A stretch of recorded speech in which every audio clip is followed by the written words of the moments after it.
Thank you all for coming today. It's a beautiful day outside, and I really appreciate y'all coming in today. I'm very happy that it's not last weekend, because I don't think any of us would be here. I would like to also ask everyone to please pull out their phone or their iPads that they have on them and flip the switch to silent. So that way we're not interrupting the the presentation today. We're also, this is going to be a two-part meeting because there is just so much to go over. There is a possibility it could lean into a three-part meeting as well. So hopefully we'll see you again next month to go over other things. I'm going to primarily deal with the macOS. For the old timers, we're used to macOS. From people that have only been into the Mac world since, say, 2000. We've always known it as OS 10 or OS X. They're going back to Mac OS, which is sort of nice. Couple of real quick things. This is a public service announcement at this point in time, and I do this because at work, we've been seeing this a lot lately, and it's sort of troublesome. I would hope that everyone in our group has not had to deal with this issue. However, there's a number of scams going on, and it relates to iTunes gift cards. The issue with the iTunes gift cards is people are calling up people saying, I'm with the IRS, I'm with the water department, I'm with this, I'm with that. And you owe us $7,500, and that needs to be paid by the end of the week. Or we're turning off this, or we're sending the police to your house, or essentially BS. They're preying on, unfortunately, honest but gullible people, and they're telling them, I have a friend in this department, I can make this go away for you. Well, I think we all know that that's not true. But these poor people that don't know better think this is it. And what they are doing is, as this is fraud, they're asking these people to go purchase iTunes gift cards. And a lot of them. And at work, we had one very nice gentleman, probably late 80s, just the kindest, gentlest person in the world.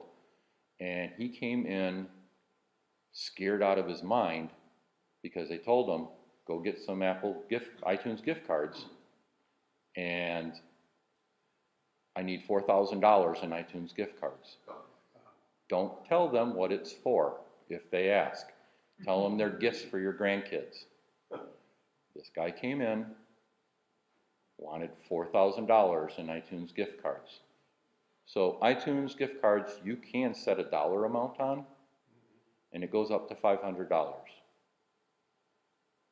Starting around Black Friday, if you go into an Apple store and you want to buy a $500 iTunes gift card, you can't. You are limited to $200 now. Well, the person helping this gentleman, we had been warned about this. Explained to him, this is a problem. Is this what you're doing? And he's like, yeah. And he started crying. And he's like, they said they're going to take my house away from me. You know, these people are relentless. So we explained to him, it's a scam. We pulled it up online and showed it to him that it's a scam. He still insisted on wanting to buy these cards. And we're like, no, you can't. And so we found out where he lived, what city. One of the people in the back got the police department phone number for him, put it on a card, and said, before you buy any of these cards, call these people. Oh no, they said not to talk to the police. So this is someone that isn't, unfortunately gullible. So Apple is definitely into this. This is on their web page to tell people to don't do this. So iTunes gift cards can only be used in the Mac App Store, in the iOS App Store, in iTunes, for music, video, books. You can use them in iBooks. You can use them to put it into your account to pay for things, such as what I've done. I pay for my Netflix with it. I find iTunes gift cards on sale. I buy them. And I shut down my Netflix account, opened it up on my Apple TV, and said, okay, pull from my iTunes account now. So now the 15 or the 20% discount that I found, okay, I buy a $100 card for 80 bucks. Cool, I got $100. And now Netflix wants their 10 bucks a month. Geez, I'm only paying 8 bucks a month. So in the long term, it works out, and it's all legit. But it is also an issue that these people are taking advantage of people for these things. They used to ask for Apple Store gift cards. And when they got the Apple Store gift card, or they would ask for the number on the back of the card. There's a PIN number, while there's a barcode, there's also a 16-digit number. They would get that, they would get the PIN code, and then they would immediately redeem it, and they could use it to purchase whatever Apple product they wanted. So with iTunes, it seems kind of dumb because all you can do is buy music and movies. But when you think about it, a movie's 20 bucks. Okay, you can buy a lot of movies for $4 grand. So if any of you hear of this through somebody you know, please pass it along that it's a scam. If it happens to you, it's a scam. And don't be taken advantage of, and help somebody else not be taken advantage of. What I am showing you on the site, these 3 slides, this is all on the Apple website.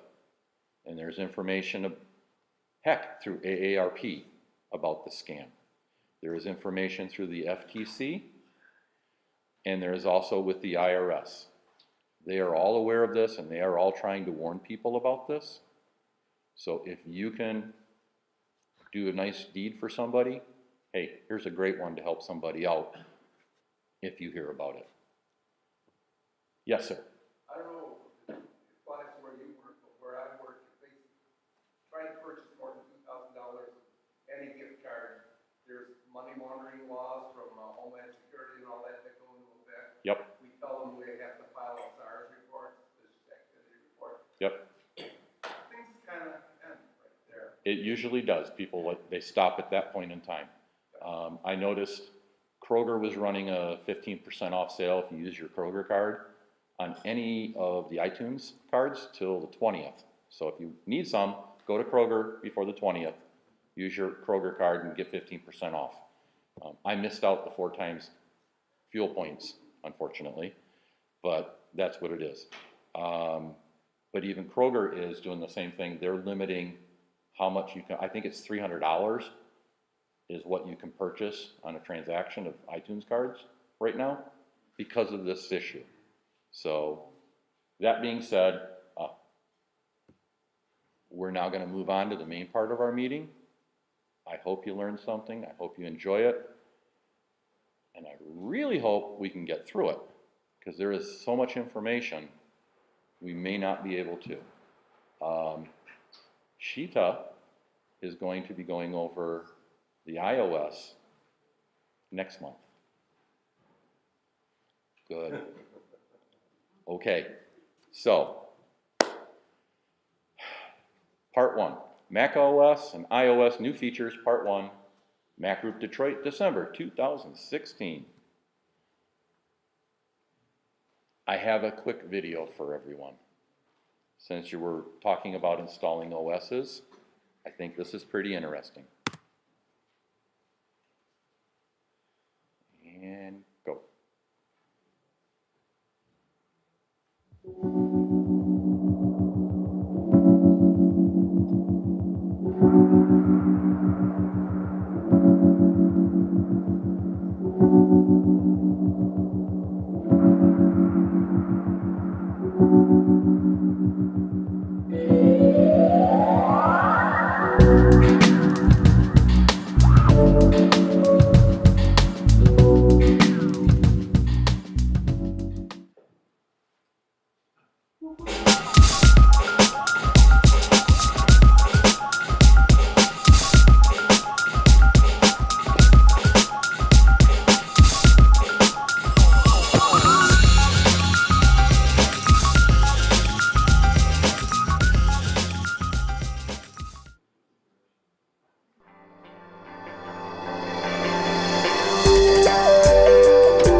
So I was able to get this video from the 512 Pixels website.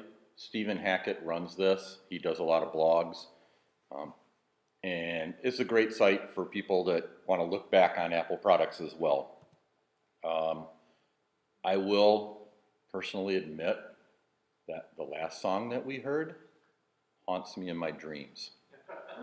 Because after installing probably a good 2,000 OSs for people, you would hear that song just playing. That's the sound. Oh, we're done. Cool. All right. Which was good because you knew that it had installed and life was pretty darn good. But when you hear it that often, it's the equivalent of working in a factory and hearing the machines hammering on something, and you hear it, 3 days later when you're on vacation, you can still hear that noise. So, okay, so let's get on to the meat and potatoes today. macOS, we're going to talk about the features of 10.12 or Sierra. There are requirements for installing 10.12 on your machine. And I have not found a way around any of these, and I've tried. You need to start with a MacBook or an iMac that is at least mid-2009 or later. It will not work on the early 2009 models of either of those. So this is where you are at. MacBook Air, MacBook Pro, Mac Mini, and Mac Pro all are 2010 and later. I hope everybody's running at least one of these. If you are running something older, cool, that's all right, but you won't be running Sierra. And then, for Calvin, if you are going to install an OS, our standard mantra is backup. Get the backup done. You definitely need to do it. Exactly, and you can make the backup of your choice, however you want to do it. We talked about that before. We'll talk about it again, but it's up to you.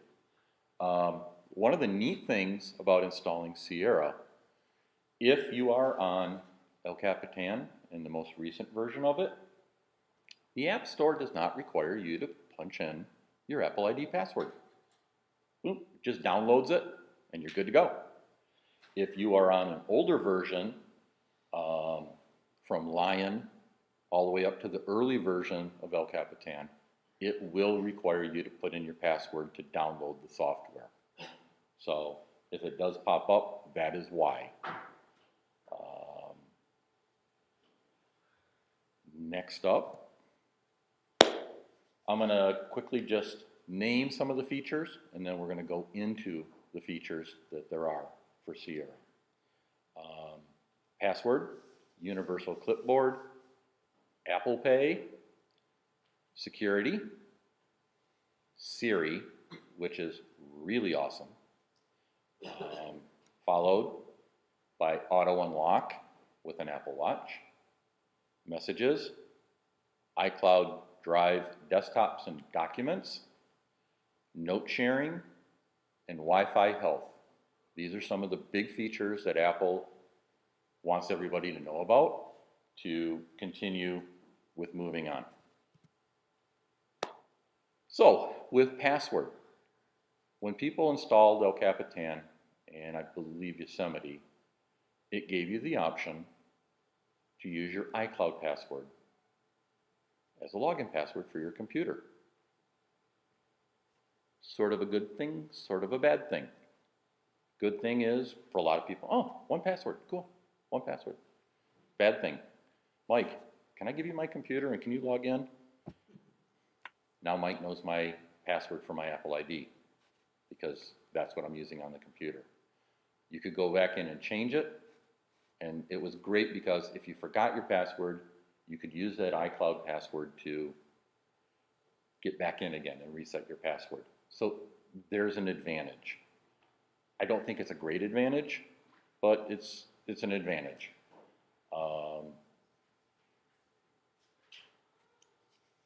If you were using an iCloud password, so you were on El Capitan and you were using that password, when you install Sierra, it will prompt you to create a computer-based password versus an iCloud password.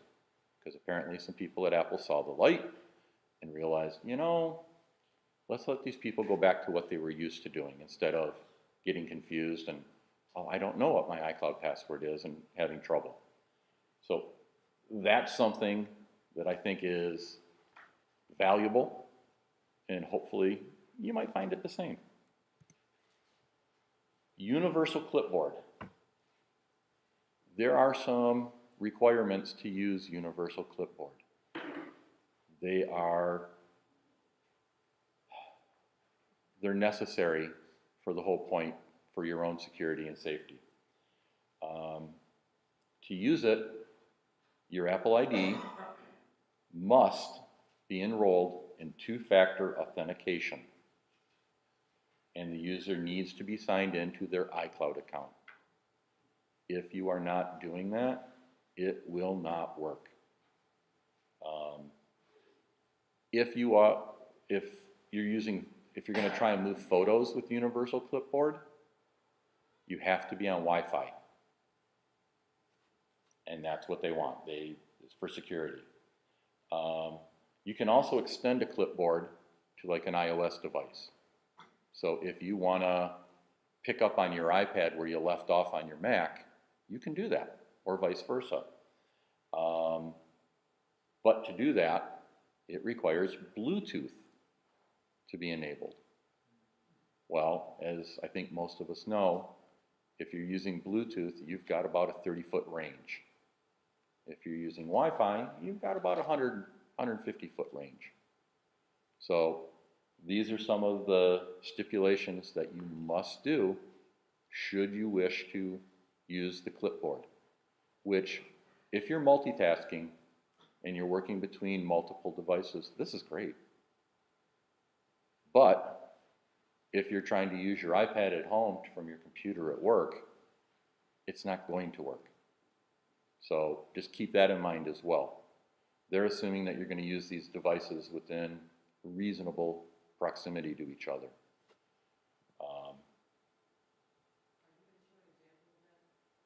No. I'd like to, but I can't. I wish I could. This feature is only between Mac and iOS. It does not work, or it's not currently supported from Mac to Mac. I am sure that it's going to be, but currently it's just not. Dave? Yes. Single item still on the clipboard? I'm sorry? A single item is all you can store still on the clipboard? I believe it's one at a time. Yeah. Would you say Yes. Mac to iOS or vice versa? It will work vice versa. So if you're working on something and you want to grab a picture you want to save a picture on the clipboard on the iOS device and then move it to your Mac, you can do that too. Which, for some people, will save them the hassle of AirDrop. So, but the requirements for all of this, you've got to make sure that the machines are all running the latest OS.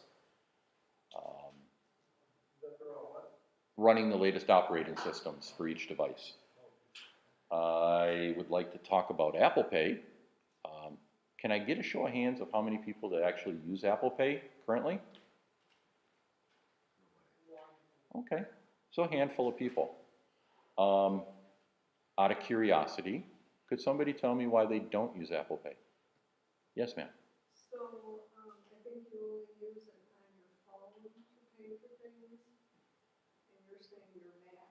You can now use it with, So I'm confused about that. okay. I don't use it because of the wireless feature that I've read before, with people paying for things with pass and go, and people would steal that wireless connection. They'd be sitting in a parking lot at 7-Eleven. Right.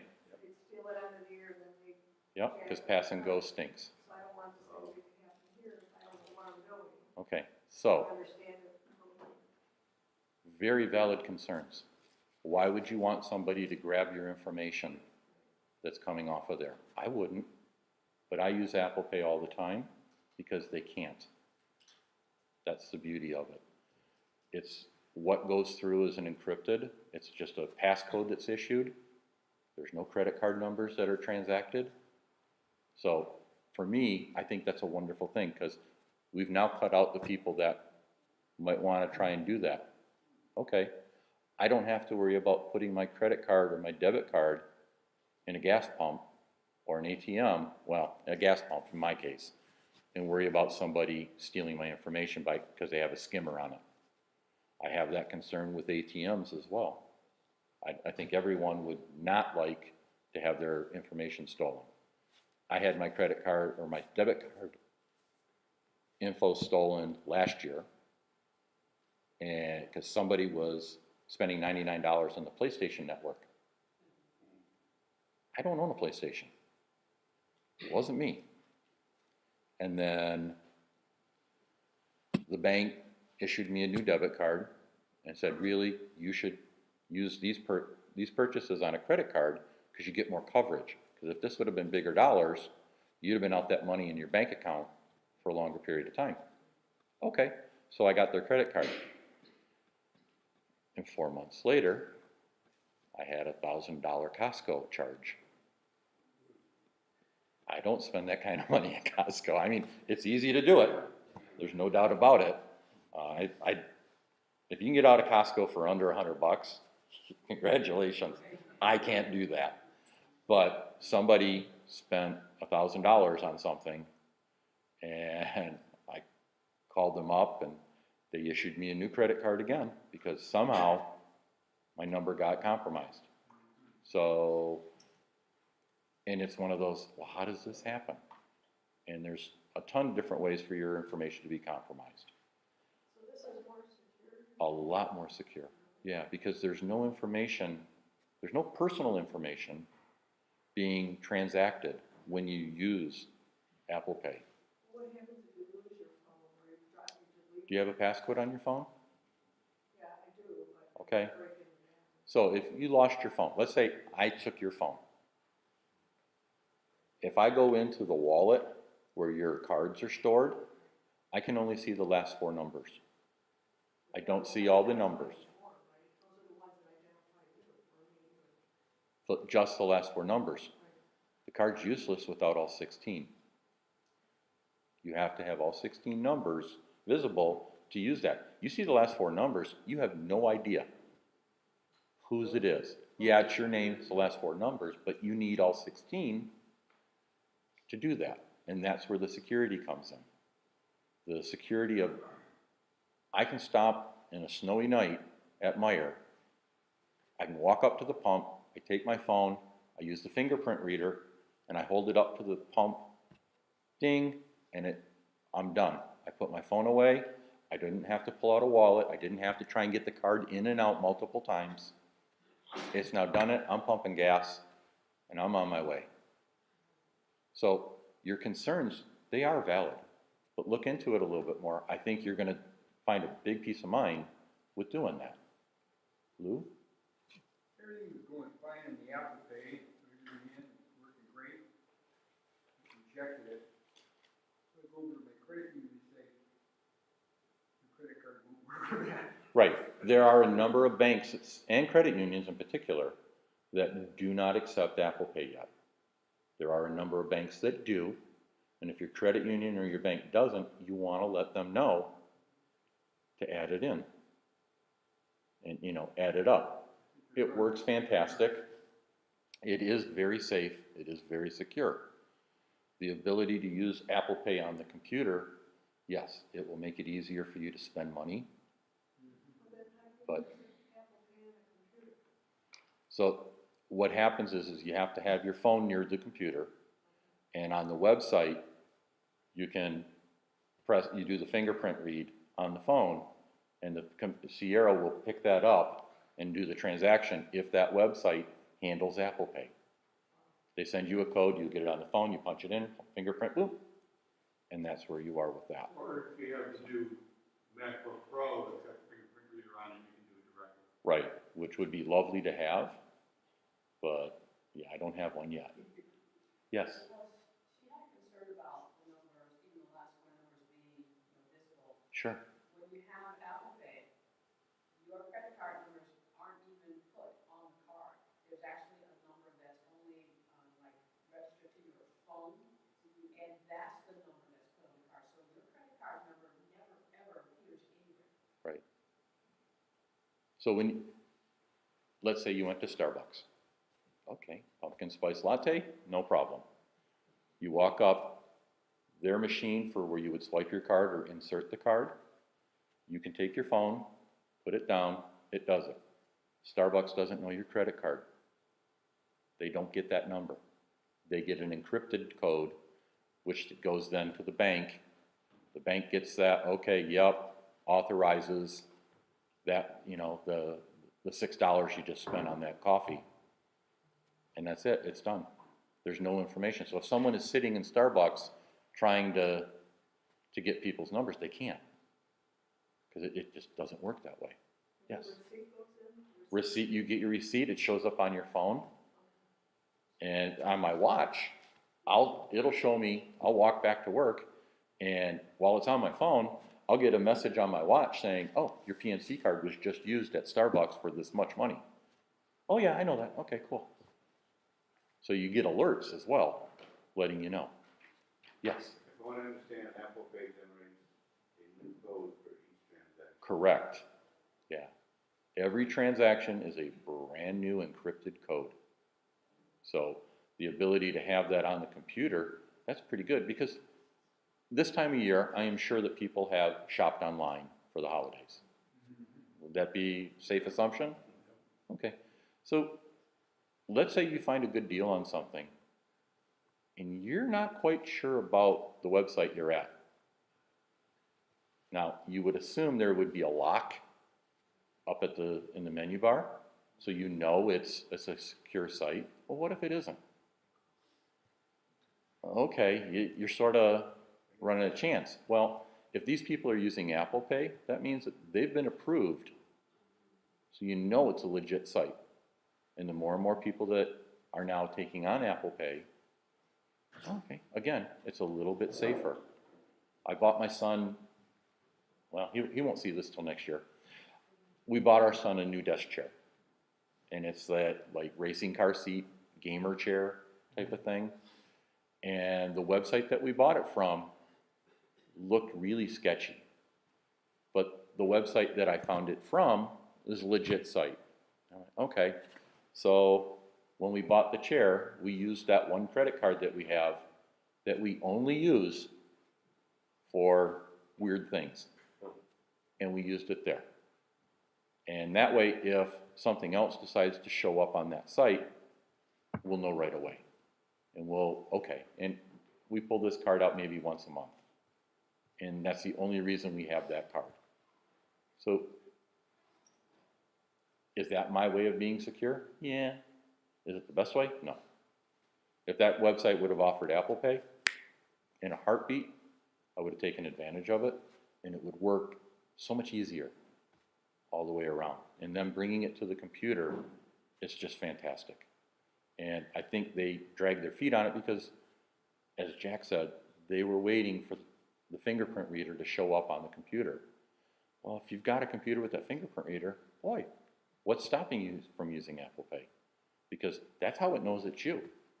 If I gave you my phone and you went to Starbucks and went to pay for it, it won't work. Because it's got to have my fingerprint. Your fingerprint won't work. So if he took your phone and his fingerprint's not on yours, he can't buy you coffee. So there's a big advantage there as well. And more stores are starting to take it in. The problem is a number of banks they're getting on board. They're just a little slow to the party. That's all. Okay. Does that answer the question? Okay. Yes, sir. Well, at the other end of the transaction, Sure. how much does Apple charge the banks? My understanding, and I don't know exactly, my understanding is it's cheaper than most credit card transactions. So if a credit card transaction is anywhere from, say, 2 to 3%, I believe the Apple Pay, and I could be wrong, but I believe it's like 1.75. So, you know, that's just for handling the transaction. So there's an advantage there. A lot of places don't want Apple Pay in there because it's cutting into their cut. You know, even though it's a little cut, it all adds up when you have thousands or millions of transactions. So I believe there's more information about that on the Apple website if you wanted to look into it a little further. I do know that Apple encourages people to come into an Apple store and ask about Apple Pay because the person there will be more than happy to help you get it set up. Because obviously we'd like to see more people using it, but it's got a lot of good features for using it. And hopefully some of this will convince you that, yeah, this is good. And if you don't use it now, consider it. As long as your phone can handle it, you're good. If you get a new computer and you've got the Touch ID on it, even better, because now you don't need the phone right there with it as well. Because that information, while it is stored in the cloud, they don't know what your credit card number is because it's been assigned a random number that only your bank knows. Do desktops have fingerprint readers? Not yet. I'm assuming, and it's a big assumption, that will be happening probably with the next generation of iMacs. And that, I think they just need to figure out how to do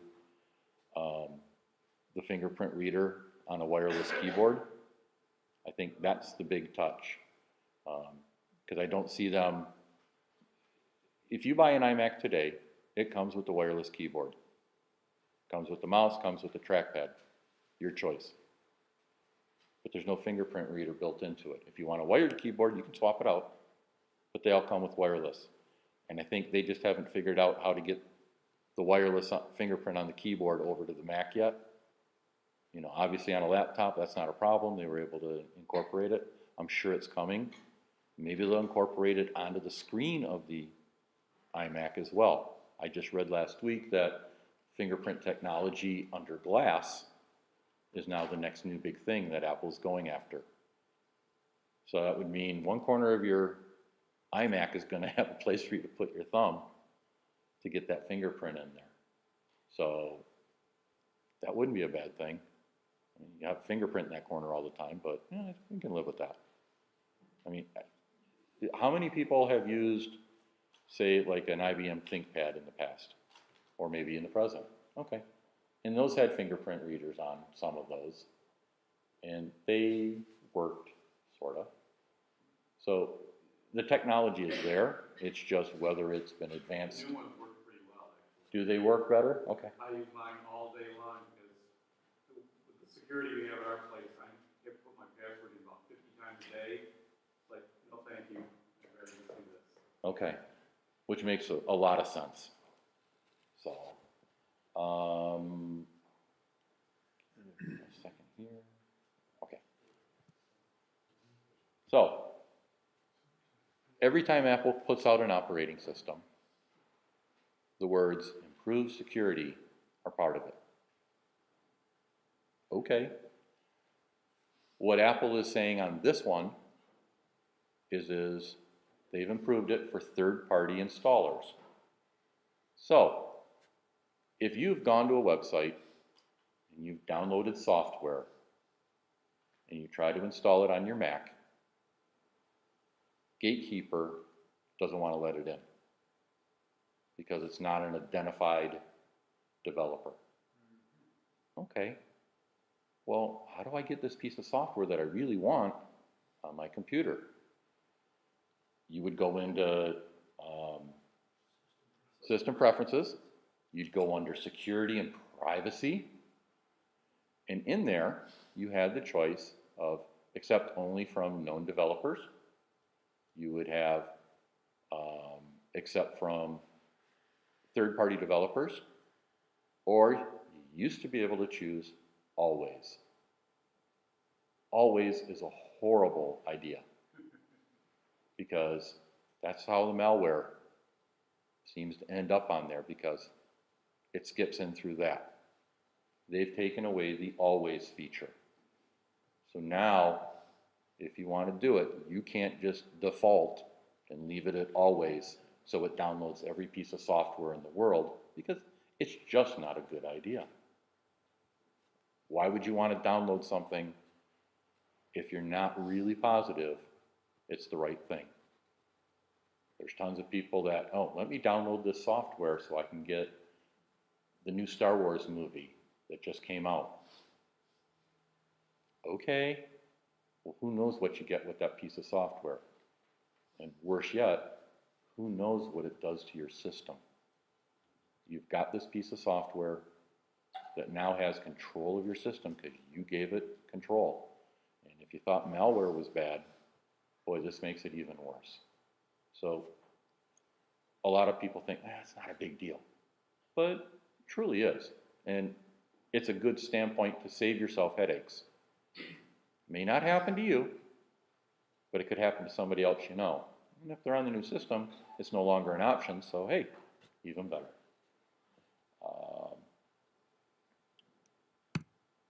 Siri. Siri on the Mac is probably one of my most favorite features now. I was going to demo something for you, but this guy here is still on El Capitan. And that's because of the software I'm using to record the presentation. This guy is running Sierra.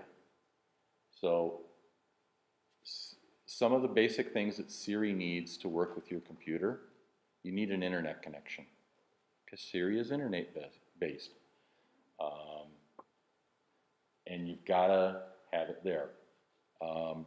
One of the things you can do is you can either click on the Siri icon in the dock or up in the menu bar to activate Siri. That seems like a lot of work. The shortcut is Command Spacebar. Command Spacebar will activate Siri, and at that point in time, you can tell Siri what you want it to do. She still doesn't do everything that we want her to do, but she's pretty good.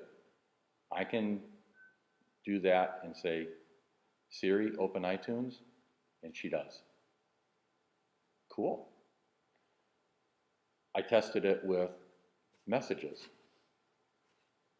Okay, I want to send my wife a quick message, and I'm feeling lazy and I don't want to type it out. Siri, send, and that was going to be my demo, is Siri, send a message to Barbara McGuire. And as long as she is in my contacts, it comes up and then it says, what message do you want to send? And my message was, I'll be right home after the meeting tonight. And then all you have to do is click send and you're done. And it sends it off. And I think it's a fantastic feature.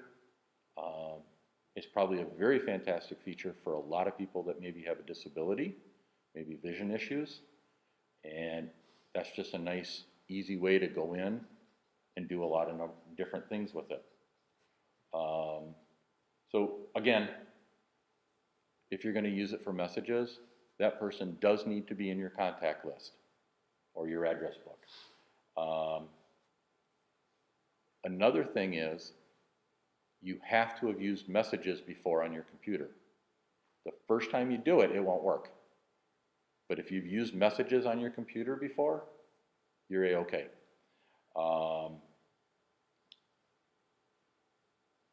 And then your message history has to show that you've actually had contact with this person sometime in the past, and you haven't deleted that message thread to make it work.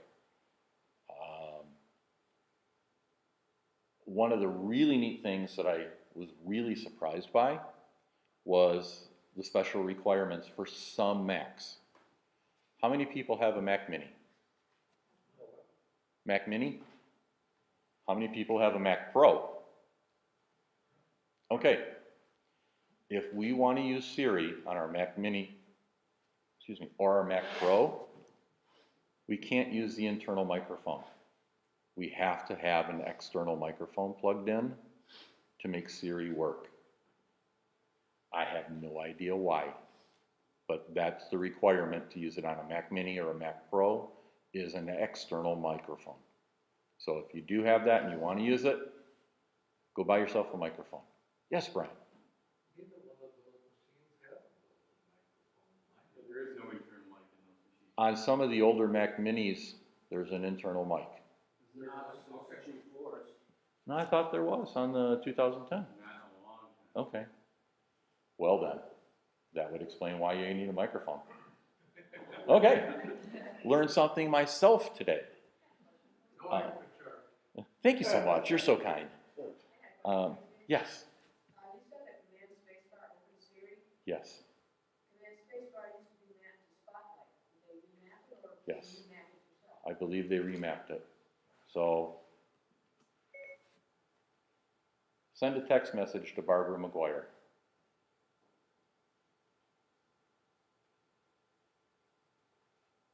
What do you want to say? I'll be home for dinner. Ready to send it? Send. What was that again? Ready to send it? So you can't tell it to send it. You have to actually click on send. That's the only thing that makes us not Star Trek. The only thing. Sorry? Can you say, click, send? No. I tried that earlier too. You do with So. an iPhone. Pardon me? You do that with an iPhone. Yeah. Yeah, you use Siri on your iPhone, you can definitely do this. So how do you access Spotlight for keys now? The difference is if you just hold command and hit the space bar and let go, you get Spotlight. If you hold command and hold the space bar for a couple seconds, you get Siri. Okay. Thanks, Jack. So that's what I was hoping to show up on the screen. I'm sorry that I was unable to do that. And then the last thing about Siri, the Hey Siri feature, which is on your phone, is not on the computer. That is only available if you are running iOS 8 or Watch OS 3. I would assume that in the future they will be able to get it to do that, and then if we can get it to do that, then we're a step closer to Star Trek Hello Computer. But then it'll be yo, Siri. Maybe. Maybe. Okay. Okay. So, if you want to use your Apple Watch to unlock your computer, you can do that now with a few requirements. The requirements start that you are running a mid-2013 or newer Mac, and you have to have Sierra on it. So my 2010 Air, my 2012 MacBook Pro, I can't unlock with my watch. Once I get my new computer, which will be next year, then I will be able to use that. I have, sorry? Is that 2013 or newer? 2013, yes, mid-2013 or newer. You're welcome. And then any Apple Watch running Watch OS 3. So if you've got a watch, whether it's a first generation like mine, or the Series 1 or the Series 2, as long as you're on Watch OS 3 and the computer fits the bill, you will be able to use that to unlock your computer. Not a bad way to go. I think everybody heard Jack talk about punching in a password 50 times a day. If you're in a situation where the security is truly at that level, boy, that could make it just a little bit easier when you come up. The watch has to be on your arm. When you take your watch off your arm, it locks. So if I hand my watch to you, again, you can't do anything with it. So it's not a bad way to go. The auto unlock setup requires that you have turned on Bluetooth on your Mac. It also requires that Well, on your Mac and your watch. Obviously, your watch should be already there. You are signed into iCloud on both devices with the same Apple ID. So for those of us that have multiple Apple IDs, you need to make sure it works with the one that you want. You would sign into iCloud and System Preferences if you haven't already. Not a problem. And then the same thing on your phone under iCloud and then the watch.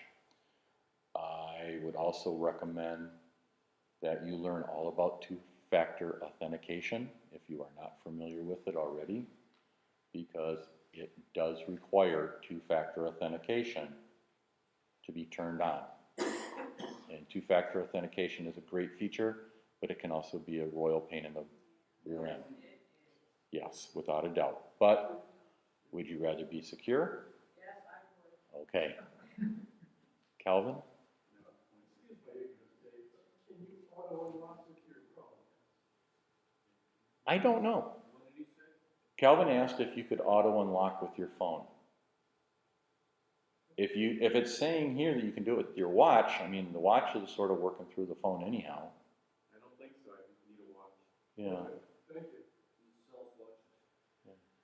Well, a lot of people sell watches. You just have to have the right watch. And then on the computer, in System Preferences, you have under Security and Privacy, yet again, under the General tab, you have to select Allow your Apple Watch to unlock your Mac. So, that explains exactly what you just did. So no, you can't use your phone. Auto lock conditions. From what I have learned, auto unlock is intended to bypass the need for entering a password to resume a current session on your Mac. Therefore, you must already be logged into your account on your Mac to use auto unlock. An example would be power went off in the house. Okay, and you have to turn the computer back on. You will have to log in manually before you can start using your watch again with it. Because the auto unlock would not initiate in a situation like that. Or you've powered down your machine. When you power it back on, then you're good to go. And as I said, the watch must be on your wrist, unlocked, and in close proximity to your Mac to initiate auto unlock, which means within 30 feet, because since it's using Bluetooth, you've got to be it. I would assume for most people it would be, let me sit down at my desk, let me walk up to the counter, boom, there we go, and we're back on. Lou? You're using some of these Bluetooth extenders that they have in houses. I would not recommend using that for this feature. I highly doubt it would work in that. Because it's talking to the watch directly.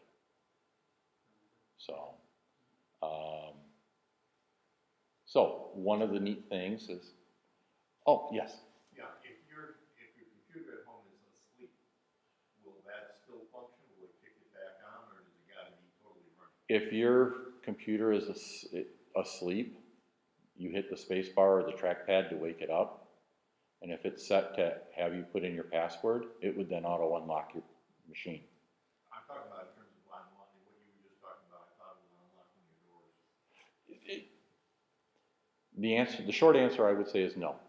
If your machine is asleep, just walking up with having the watch near is not going to wake up the computer. But you tap a key, tap the trackpad, that should wake it from sleep. And if you have your computer set up, and hopefully you do, to require a password after it's gone to sleep, then it would work for you. And it would just unlock and you're in. Any other questions? Okay. Next thing up is, who has more than one Apple Watch? Okay. So, if you have multiple watches, you have to choose one watch to be the one that unlocks the computer. It does not support multiple watches as a way to unlock your computer. So, if you're doing that, make sure you wore the right watch that day. That's all I can say. You can change that setting for auto unlock by going into system preferences, again, under security and privacy in general, and you can say, nope, not this watch, that watch.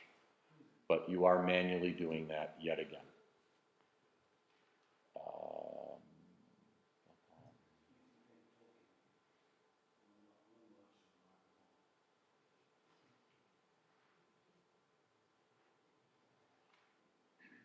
Apparently, if I would have read a little further, it will wake your Mac from sleep. That's a pretty good feature. It will wake. It says that it will wake your Mac as long as the Apple Watch is on your wrist and unlocked. It will then, I guess if you get close enough, it'll wake up the computer from sleep and get you back into it. So your mileage may vary, because I have not tested that one out yet, but I do know that it works pretty well with the computers at work when we've used it and tested it out that way, but I didn't know about the wake from sleep. That's okay. Okay, next thing I'd like to talk about is the Messages app.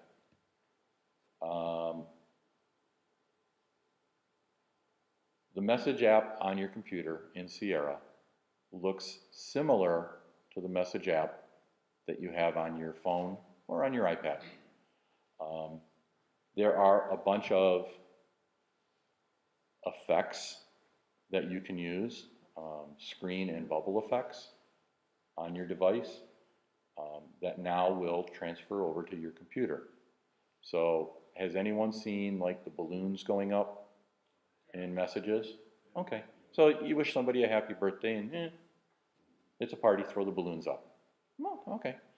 That'll happen in Messages on your machine if you're in Sierra. However, they won't look exactly the same.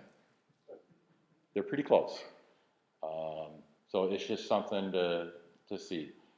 It will work with the animated effects that are in Messages on your iOS device, and if you're running iOS 10.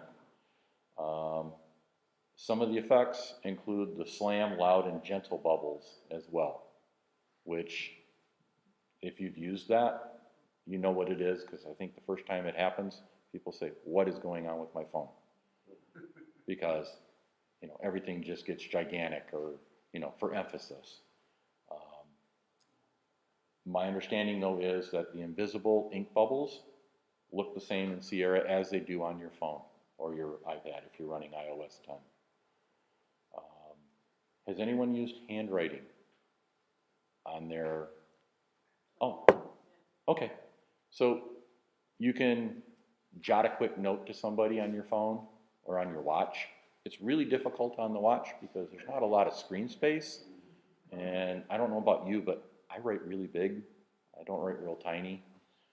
So my understanding is in an iOS device, it comes across like an animation, sort of a live action look.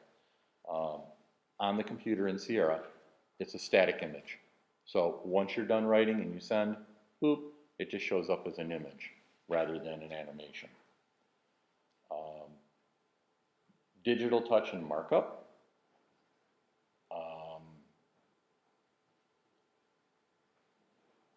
So it says that they look the same, whether you're on an iOS device or on a computer. If you send someone a photo message and you've marked it up with little things, like, putting a mustache on somebody, something like that, it will come across to the computer and it'll look the same. Which, okay, if you want to do that, cool, that's up to you. I personally don't see a need for it, but some people do, my daughter in particular. So, pardon me? I think to be honest with you, I'm not sure. I'll just leave it at that, because it is still new to everybody. Does anyone else have an answer for that on digital touch? I'm sorry? Oh, yes. So, for all of our friends that were artists in high school and used to draw things on bathroom walls, supposedly you can do the same drawings and send that to your friends as well. And you can still be that person. Hopefully we've all outgrown that, but some of us haven't, I found out. And then there is something known as stickers. And there are different sticker packs for the iOS devices for your messages. So you can you can go nuts. That's just the best way to put it. Yes? The digital touch and markup, is that like drawing on the screen? Microsoft is running a commercial on their new devices that you can actually like paint on the screen. It's very similar. Yeah, it's very similar to that. The digital touch would be, you know, if I wanted to send my wife a text and draw a heart, I can draw a heart with my finger and send it to her. Right. And she would be able to see that, and then she would promptly delete it, and that'd be okay. But you can also, you know, whatever you feel like doing a scribble or a doodle, you can definitely do that. So it works that way. Yeah. I have a question about, like, you know, if you're in messages sometimes, like you can type in a message and it goes halfway down. Do you know what that is? Like, it's weird. Like, I've done it, my mom's done it, and like you can be right in the middle of typing something and your messages go from full screen to halfway and you're just like stuck sometimes. Oh, that's so you can reach it with your thumbs easier. That's a feature. Yeah. Because I couldn't figure it out. Well- They make the screen smaller so you can reach it easier. That's the justification. So if you ever had a BlackBerry, you'd be a thumb person. And I think that's pretty much the thought behind it, is you can do your texting with your thumbs. My daughter does that all the time. I don't know why she does it that way, but then again, I do this. Yeah, I know exactly what Yeah. she's talking about. And what happens though is that you can no longer see the rest of the messages. It just gets stuck down at the bottom of the screen. And you can't scroll to like see a message that you might be replying to. So it's like you've hit return too many times, and your message is way up high and it's no longer available? No, it cuts it off completely. You cannot even see it. Okay. It drops the screen down and cuts it off. I have no answer. That's why it's a feature. Yeah, some things are features, some things are not. I don't know. You should have a scroll bar. There should be a scroll bar. I think that'd be a wonderful feature. I really do. But I don't know why there isn't. It wouldn't be a bad idea. Yes? Did they get rid of the messages? Like before, you used to can like copy and paste, like copy from one message and paste them on like websites and like just like pictures. But sometimes it just like holds it and blows it up. So you're really trying to copy and like click copy and click paste and do another message. It just goes to that picture or website. I don't know if you ever tried like this. If I send you a website link, say to apple.com. Right. And Apple fills it in and say like it was a very specific page and you wanted to like you didn't want to type it in, you wanted to copy that link. Yeah, you should just copy and paste. Yeah. And If you it, press too hard, it thinks it's a hard press, and then it's going to do something different. You have to touch it and hold it without pressing. Yeah, it's really. yeah, okay. Yeah, that's no good. There's just one other thing on emojis which we haven't talked about, but it's different in this latest version. Right? If you compose a message of all emojis at least on the Mac screen, it comes up with big emojis. If you mix it with text, It shrinks them it's all down. small emojis to match the text size. And that's, somehow my wife got excited about that the other day. Okay. So, as, For emojis, it goes back down inside. That's how to get your wife excited. yeah. Okay.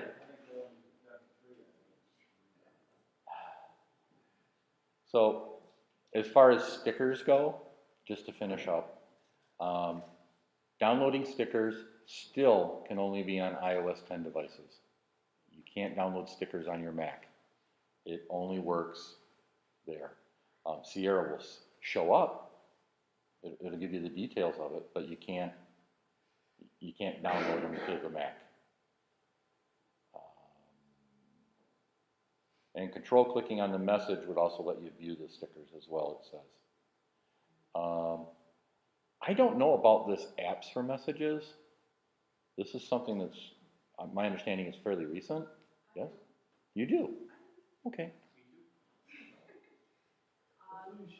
can now, different apps now have access to messages, and they can work with messages, and just have different information that shows up in there. Okay. So you go to the app store for messages.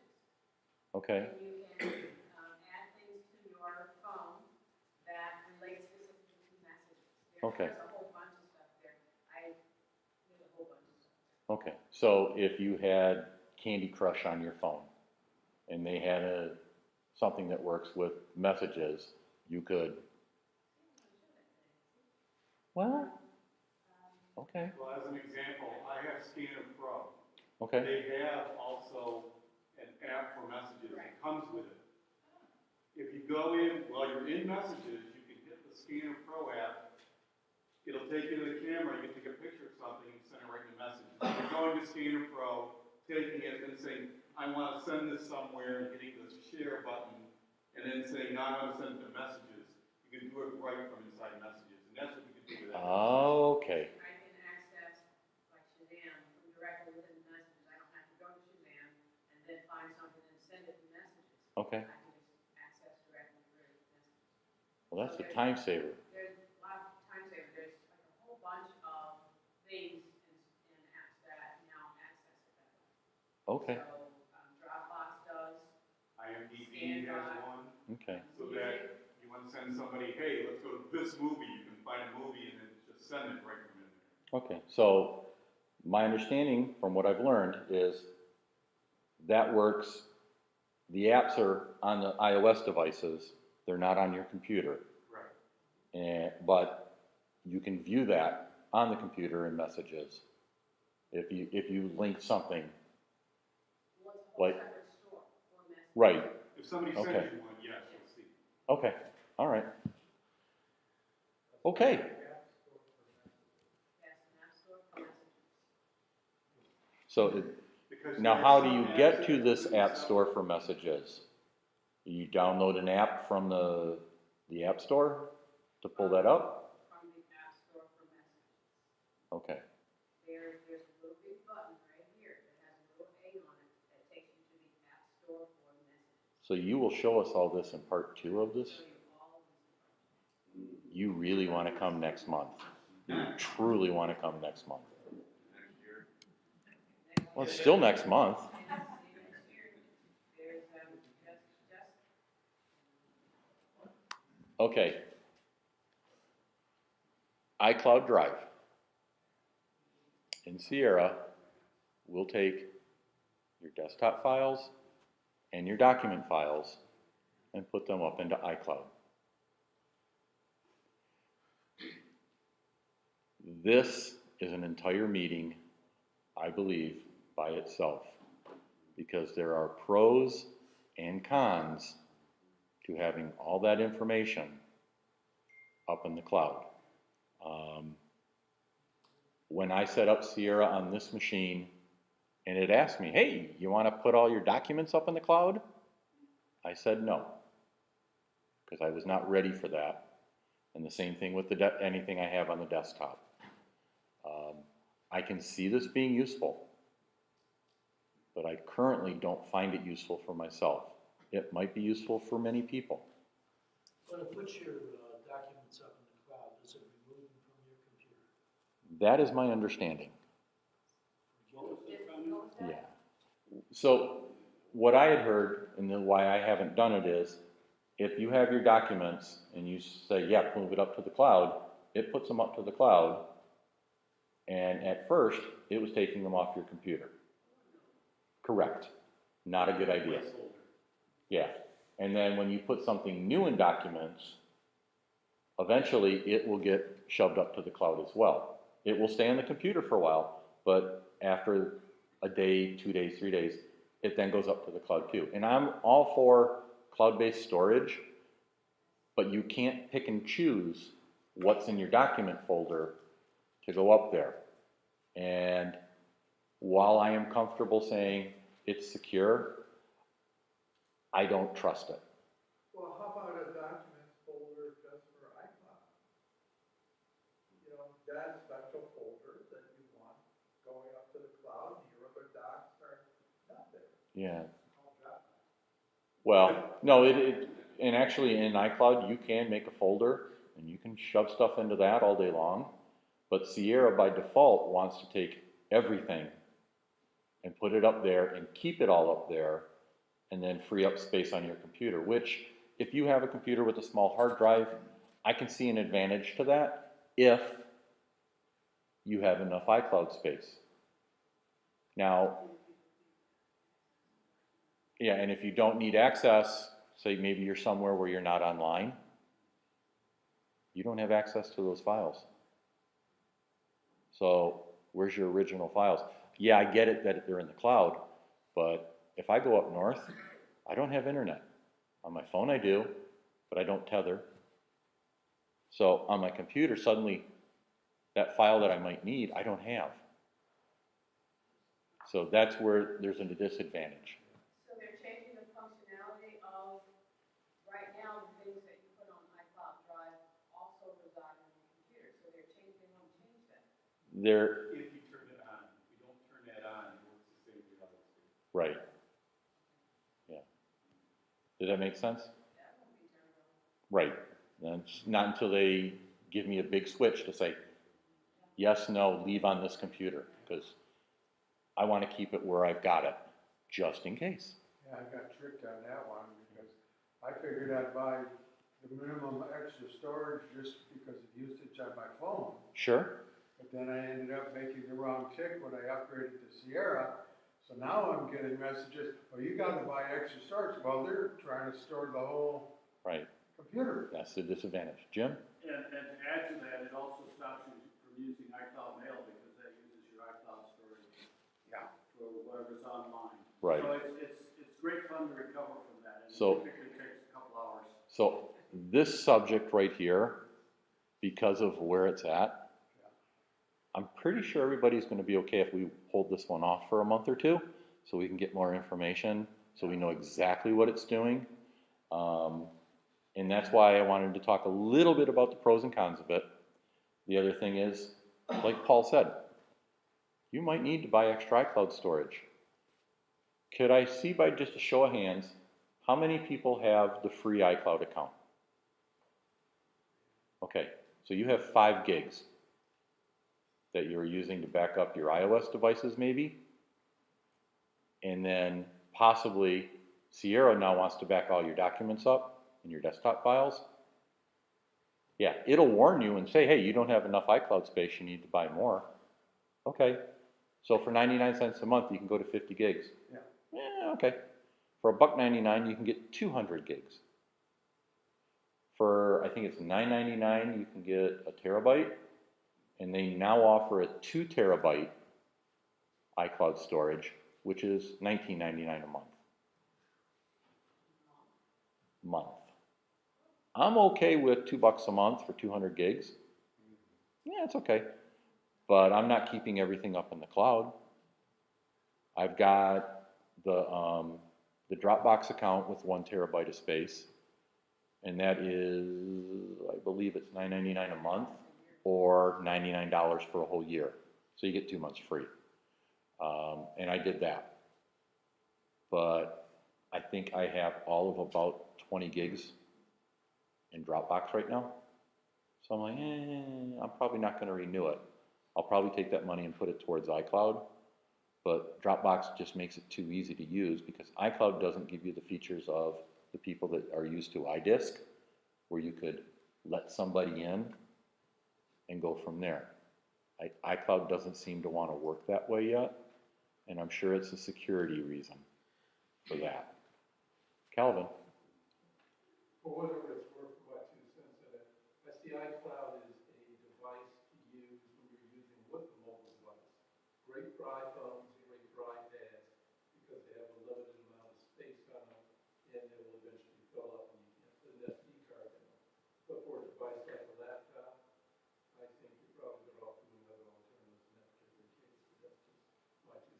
I agree. This computer in front of me has a 64 gig hard drive in it. That's it. I have nothing on this computer on purpose because this is just my portable, do things quick machine. This has a 1 terabyte hard drive. Okay, I got plenty of storage. My tower at home has 12 terabytes of space in it. Okay. I understand the idea of if you don't want to have, if you want to buy a machine like this and you want all those files up in the cloud so you have access to them, okay, I get that. Because just like the people that have an 8 gig iPhone, you run out of room really fast. Boy, if I could just offline it someplace and keep it there, okay, there's an advantage there. But there's also disadvantages to this as well. So we'll talk about that at a future meeting, and we'll also talk about optimized storage for Sierra as well. Jim, and then you. I was just gonna comment that, doctors are a little wary of putting stuff up on, all the ones that I've talked to anyway. Sure, yeah. And the reason being is do you want your medical records up in the cloud that should be secure? Federal law doesn't. Right. If anybody knows what a HIPAA coordinator is at your work, yeah, they're big time into the security side of the world to make sure that that information does not leave the building and doesn't fall in the wrong hands. Yes, ma'am. Is iCloud Drive the same as Dropbox? So Dropbox is in the cloud, and iCloud is in the cloud? It's very similar, yes. It's on different servers, Different companies run them. So iCloud is through Apple, Dropbox is its own company. And there are other companies for storing online as well to give you access to your files. I believe, is it Boxy or Box? Box. Box is another company that's similar to Dropbox. And there's a handful of them out there. There's the same concerns about saving everything to the cloud or Dropbox or Box or. Right. There's no concerns. Yeah, so is it Western Digital with the MyCloud? Yes. Yeah, okay. So if you buy a Western Digital drive, okay, cool. And it comes along with free storage in MyCloud. That's their online storage. So it's going to their building that's set up with servers with just nothing but storage in it. Just like Dropbox does, just like iCloud, just like the other ones. But that's formatted for the Windows machines, isn't it? No. No, it'll work on either one. The difference is what they do is, if I'm not mistaken, you buy a MyCloud drive, and you can back all your data up to that drive. That drive, in turn, is hooked up to their actual cloud servers, and it's backed up there. So you have the data actually in two places. On the local drive that you have on your NAS drive on your network, and secondarily backed up into the cloud. So you get your redundancy. Correct. It's not as much, you only get like 200 gig, and even if you buy like a couple terabyte drive, Will they let you upgrade? I haven't done this. yeah. So you can buy additional space. And it's Microsoft Drive is what they use. Oh, is it? Okay. All right. So pros and cons yet again. Okay. So we'll go over this at a future meeting in more detail because it sounds good, but it also sounds enough to make me nervous. Notes. Who uses notes on their phone? Okay, who uses notes on their phone that's connected to their iCloud account? Okay. When Sierra came out and the new iOS came out, one of the best features that I found was I can now share a note with my wife.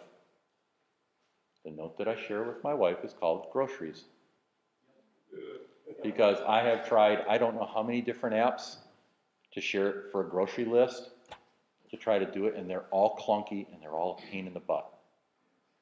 So now, when I share a note with somebody, it puts a little icon up next to the note, showing that this is being shared with someone. If you click on it, it'll tell you who. And I can go in, add things to the grocery list. She can look at it and say, no, you can't have any more chips. And she can take it off the list. And, okay, so here I am at Kroger. Hey, where'd my chips go? Oh, she's on to me. Okay. So it's a great feature. And if you can share it with more than one person, just like you can share your calendar with more than one person as well. So,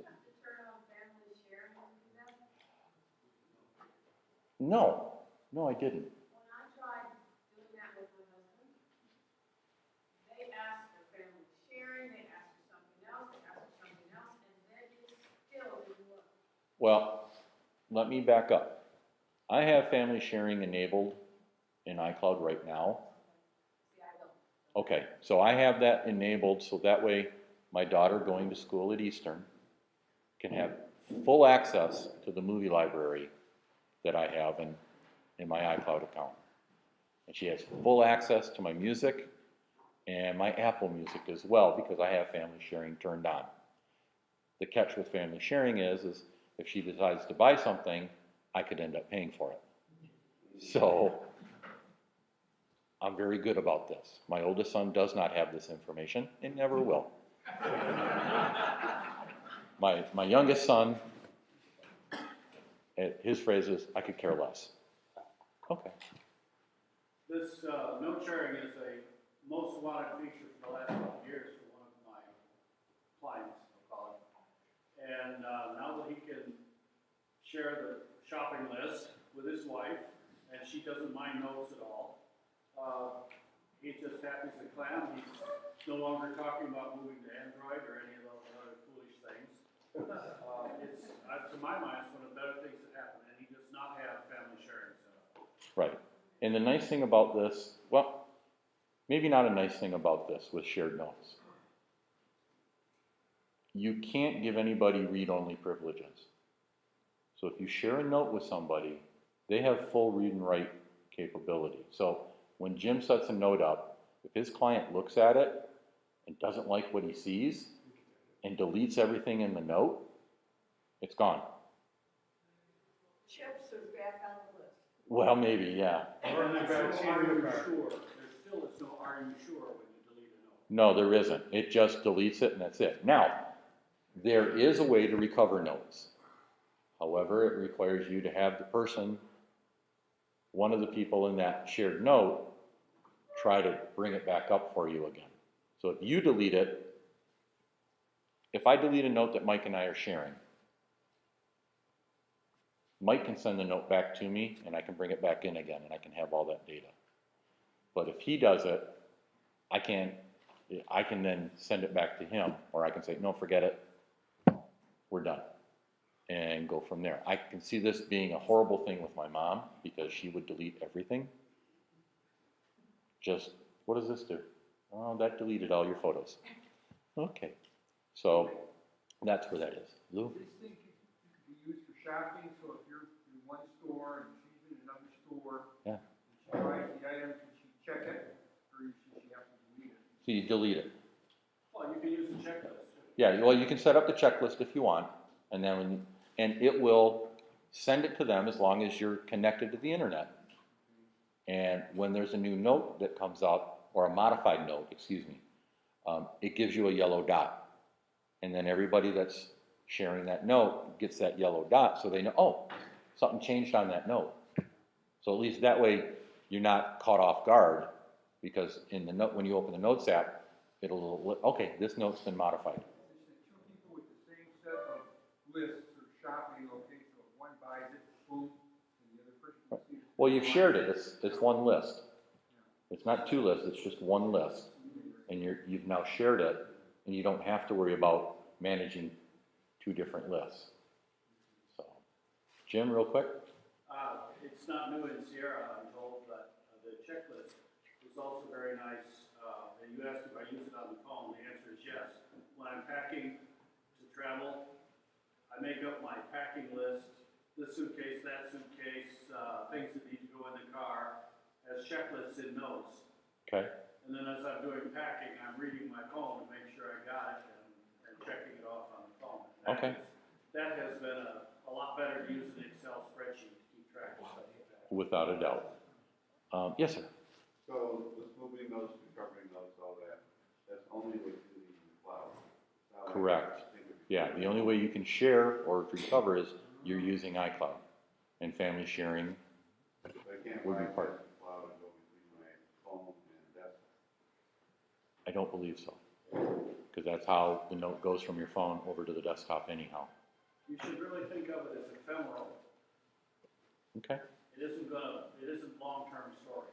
Yeah, not at all. Somebody's gonna hit a delete key sometime, it's gonna be gone. Okay, so let me get moving along here because we are running close out of time and we have a lot of things to give away.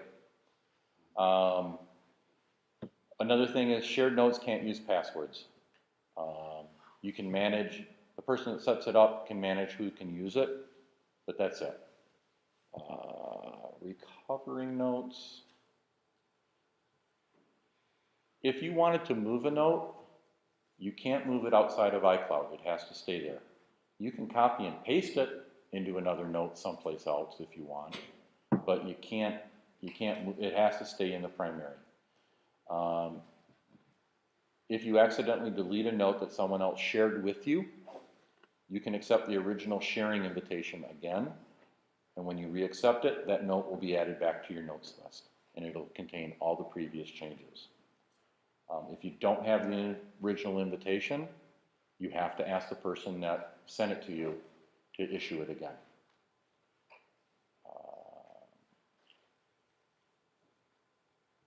And that gets me to this. Optimized storage is something that we're going to talk about with the iCloud Drive because it goes hand in hand with it.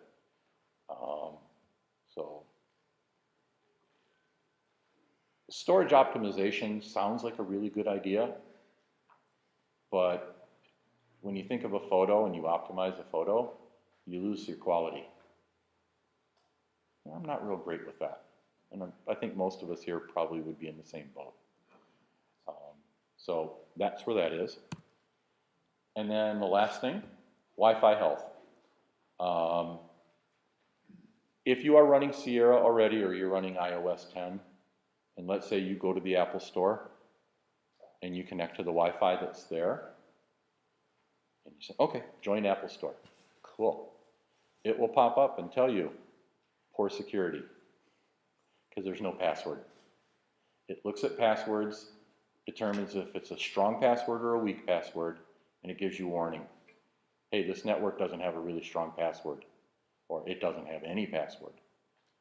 So it's sort of a neat way to get people to realize how important a strong password is, and you don't need to join the Wi-Fi, you know, that says FBI surveillance fan outside of McDonald's, you know, because it may not be legit. So again, it does that. If it finds errors, it'll let you know. In the Wi-Fi menu, there's something known as wireless recommendations, and it'll tell you what it found, and it'll offer solutions. In iOS devices, this appears under network settings, Wi-Fi, and if no problem is found, it doesn't tell you anything. If it does find a problem, it alerts you. So that's where it gets us there. And that is part one. Next month or next year, we will have part two, and that'll be more on the iOS side. And then we will, should have our list of the next couple of months up on the IBBS, the website, probably by after the holidays, but before the first of the year. So hopefully you'll find some topics that are interesting. If there is a topic you would love to learn about, let us know. You can email me at dave@macgroup.org, and I'd be more than happy to hear your suggestions. I'll listen to criticism. I'll also listen to advice. So if there's something you want to share with me, feel free to do it. I won't hold it against you, but I won't reward you either. So please let us know, because we want, this is a group effort. We want to know what you want to hear, what you want to learn about. And if we're not tackling those subjects, what's the reason for coming? Hopefully we can give you better ones. So that's where that is. So thank you very much.